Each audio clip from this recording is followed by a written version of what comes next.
postpartum depression, something that is not talked about in the Arab culture. There's something that happens when you hit postpartum. You become a different person and you keep looking for your old self. Personally, for me, postpartum was extremely difficult. I did not have my family around.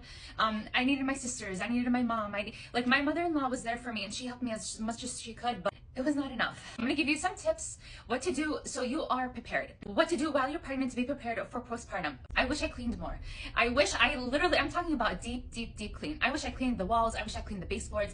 When you're sitting there and you're feeding your child, you're gonna be looking at each and every single thing because you're already going through so much. You don't know what it is. It's just gonna drive you insane. You're gonna be like, why didn't I clean this? I need to clean this. I need to clean this. I need to clean this. You just go crazy. Clean as much as you can. Prepare as much as you can. Second thing, if you can make yourself some food and put it in the freezer, so when you do give birth, you have some homemade food ready for you. You could just heat it up. I personally get grossed out from making things like chicken or like actual meals. I just don't like to reheat chicken, specifically chicken. And I wish I did this, by the way, with like other meats or other things.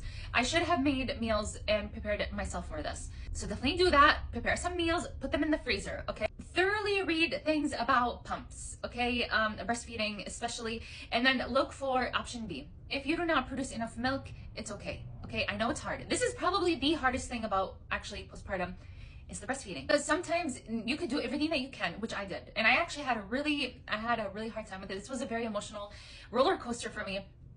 And then one day I realized it's not my fault, it's because my daughter is lazy. My daughter used me for comfort. So she just wanted to be all the time. She wanted to be in my arms all the time. I could not put her down, you guys. She just wanted to be with me all the time. Another thing that I want to add, I don't know, this is like probably number 4. Prepare your husband for your postpartum self. Just let him know, give him a warning, you may be different. Me and my husband went from maybe arguing once a month to arguing every few days because it's just a lot. You don't feel like yourself. You feel different. A lot's going on. You're taking care of a baby and this baby wants you. You're their life support, basically. They want you 24/7. You're waking up 100 times during the night. And even if your husband helps you, it's just not enough, okay? You need more help. And this is specifically for people who don't have their families nearby, like me. I didn't have my family nearby. So I was thrown into the wolves and they ate me up alive.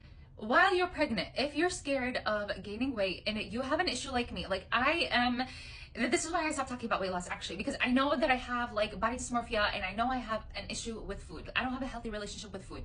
But if I could tell you one thing is try to restrict the things that you eat. Keep exercising. I exercised as much as I could. I tried to restrict as much as I could, but at the end of it, I really did not. I should have been more careful with what I ate, but at the same time, I was just trying to survive pregnancy. Once you give birth, and if like postpartum weight is all that's on your mind, like me, okay, you don't have to follow this. This is not for everybody, okay? So that's a disclaimer. This is not for everybody. And I don't want to say that this is a healthy mindset, but for me personally, this is what worked. After 2 weeks, I stayed with my mother-in-law for 10 days. I couldn't stay longer than that because I just needed to be in my own space. My mother-in-law was literally an angel. She gave me breakfast, lunch, dinner, and 2 snacks in between. And she helped me out a lot. Once I was done with those 10 days, I went back home and I hit up my dietitian. I was like, yo, we need to get on this diet now. So she gave me a diet that's specifically for breastfeeding moms, and I lost weight because I was like, you know what? In 1 year, I want to be back to myself.